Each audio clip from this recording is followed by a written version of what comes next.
Ya, silakan. Ustaz, saya pernah baca di surat Maryam di ayat 71 yang artinya, dan tidak ada seorang pun di antara kamu yang tidak mendatangi neraka.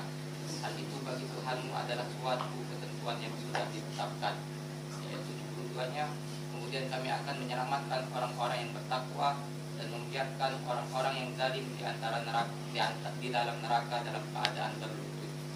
Yang ingin saya tanyakan, apakah kita manusia ini pada dasarnya nanti akan masuk ke dalam neraka walaupun kita sudah berusaha, berupaya mencari doa malaikat, melaksanakan ibadah sesuai dengan ketentuan yang disyariatkan, dan fase apa saja yang akan kita hadapi nanti setelah kita meninggal dunia, dan apa saja yang akan kita alami nantinya.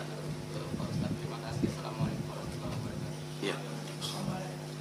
Pertanyaan yang pertama, bahwa tidaklah kamu melainkan harus menjumpai neraka itu, dan orang-orang bertakwa akan diselamatkan oleh Allah Subhanahu wa ta'ala. Dengarkan, betulkah ada, dan memang betul seperti itu. Tapi insya Allah ayat-ayat Al-Quran ada lagi yang lain yang menyatakan bahwa sungguhnya innal ladzina amanu wa 'amilus solihati lahum jannatun tajri min tahtihal anhar, bahkan lahum jannatun tajri min tahtihal anhar zalikal fawzul 'azim, dan seterusnya, innalil muttaqina mafaza innalil muttaqina 'inda rabbihim jannatun na'im. Bahwa ayat-ayat ini menyatakan bahwa sungguhnya orang-orang yang bertakwa kepada Allah maka langsung akan mendapatkan surga. Dan di dalam hadis dan di dalam kitab tauhid akan kita pelajari bahwa banyak sekali di antara umat Nabi Muhammad SAW yang kemudian masuk ke dalam surga dengan tanpa hisab lagi. Bahkan 70.000 yang pertama akan masuk ke dalam surga tanpa hisab. Mereka yang tidak minta diruqyah, arti yang tidak terjatuh kepada kesyirikan, yang tidak memakai kai dalam pengobatan yang dibakar, dan yang lain-lain yang dijelaskan. Sehingga jelas sekali berdasarkan ayat ini bahwa ada orang yang dilangsungkan masuk ke dalam surga. Begitu juga orang-orang yang mati syahid.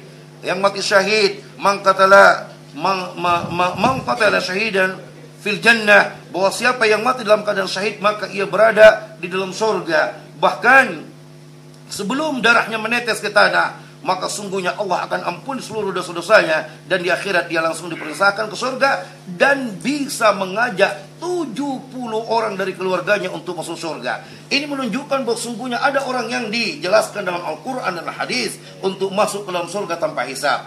Dan ada yang pun mengatakan bahwa sungguhnya tidaklah ada orang melainkan harus menjumpainya. Maka makna di sini bisa bermakna melihat neraka.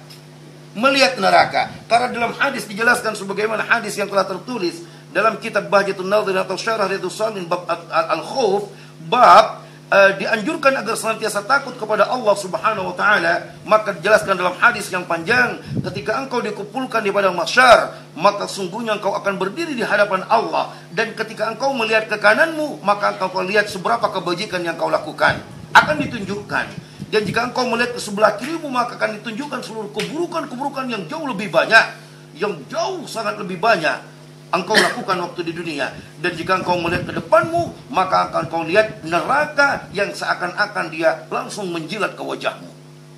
Langsung menjilat ke wajahmu. Dan saat itu ada.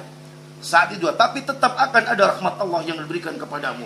Bagi siapa yang dirahmati, dan bagi tidak dirahmati, maka ia tetap berada dalam siksa. Artinya bahwa ketika kita melihat neraka, itu sudah merupakan siksaan yang besar. Baru melihatnya.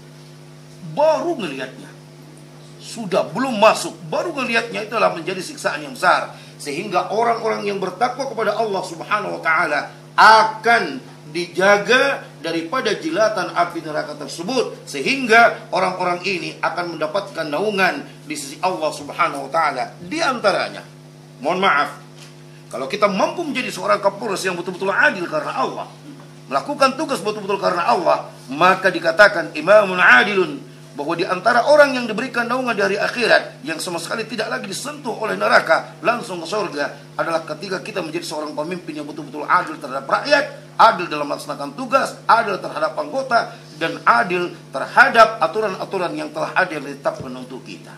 Itu dia. Sehingga insya Allah, kalaupun kemudian ada yang ditakdirkan masuk ke neraka, maka Allah Subhanahu wa ta'ala jelaskan Maka dijelaskan di dalam Al-Quran, di antaranya adalah firman Allah Subhanahu wa taala, "Ma salakakum fi saqar qalu lam nakum minal musallin lam nakun nut'imul miskin wa kunna nakhudu ma'al khaidin." Bahwa ada di antara orang-orang yang telah masuk neraka lalu kemudian dikeluarkan lagi oleh Allah sehingga penduduk-penduduk neraka mempertanyakan kepada mereka, apa dulu yang menyebabkan kalian masuk dalam neraka? Jawabannya, kami itu jarang sholat, kami itu suka bolong-bolong sholat kami, dan kemudian kami jarang ngasih sama orang miskin, kemudian suka lalai. Kawan kami jaga di pos, azan dikumandangkan tidak ke masjid, pura-pura tidak dengar. Aku juga pura-pura tidak dengar. Nah, ujung-ujungnya dibakar kami di sini.